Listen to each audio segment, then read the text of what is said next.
ഇന്ന് ഞാനുള്ളത് ഹോട്ടൽ കൃഷ്ണകൃപയിലാണ്. വീട്ടിലെ ഊണ് എന്ന വാക്ക് എല്ലാ രീതിയും ചേരുന്ന ഒരു ചെറിയ ഹോട്ടൽ. ഒരു കുടുംബം ഒത്തുപിടിച്ചപ്പോൾ പെരുമ്പാവൂർക്കാർക്ക് കിട്ടിയത് നല്ല ഉച്ചയൂണിലുള്ള സ്പോട്ടാണ്. ശ്യാമചേച്ചിയും ചേട്ടനും മക്കളും കൂടിയാണ് വീട്ടിലെ ഊണ് നടത്തുന്നത്. വാഴയിലയിൽ 3 കൂട്ടം സൈഡ് കറികളും 3 കൂട്ടം ഒഴിച്ചുകറികളുമുള്ള നല്ല ഊണാണ് ഇവിടെ. ചൂട് ചോറിലേക്ക് വരാനിരിക്കുന്ന പുളിശ്ശേരി, സാമ്പാർ, പച്ചമോര്, എന്താ സ്വാദ്! ഓരോ ഒഴിച്ചുകറികളും ഒന്നിനൊന്ന് മെച്ചം. നാടൻ പച്ചക്കറികളാണ് ഇവിടെ ഉപയോഗിക്കാറ്. സ്വന്തമായി പൊടിച്ചെടുക്കുന്ന മസാലപ്പൊടിയിൽ തയ്യാറാക്കുന്ന ഫിഷ് ഫ്രൈ മസ്റ്റ് ട്രൈ ഐറ്റമാണ്.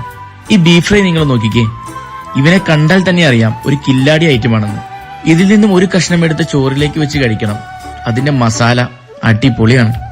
ഈ ഫിഷ് ഫ്രൈ നുള്ളിയെടുക്കുമ്പോൾ തന്നെ അറിയാം അതിന്റെ ക്വാളിറ്റി. സ്വന്തമായി പൊടിച്ചെടുക്കുന്ന ഫിഷ് മസാലയായതിനാൽ ഈ ഫിഷ് ഫ്രൈക്ക് പെരുമ്പാവൂരിൽ നല്ല ഫാൻ ബേസ് തന്നെയുണ്ട്. പെരുമ്പാവൂരിൽ നെയ്ച്ചോറും ബിരിയാണിയും മാത്രമല്ല, നല്ല കിടിലൻ ഊണും കിട്ടും. കൃഷ്ണകൃപ വീട്ടിലെ ഊണിന്റെ കറക്റ്റ് ലൊക്കേഷൻ പെരുമ്പാവൂർ പാലക്കാട്ട് താഴം പമ്പിന് സമീപം KSRTC റൂട്ടിലാണ്. അപ്പോൾ പെരുമ്പാവൂരുള്ളവരും പെരുമ്പാവൂർ വഴി പോകുന്നവരും ഒരു നല്ല ഉച്ചയൂണ് കഴിക്കാൻ ആഗ്രഹിച്ചാൽ ഹോട്ടൽ കൃഷ്ണകൃപ വീട്ടിലെ ഊണ് മറക്കണ്ട.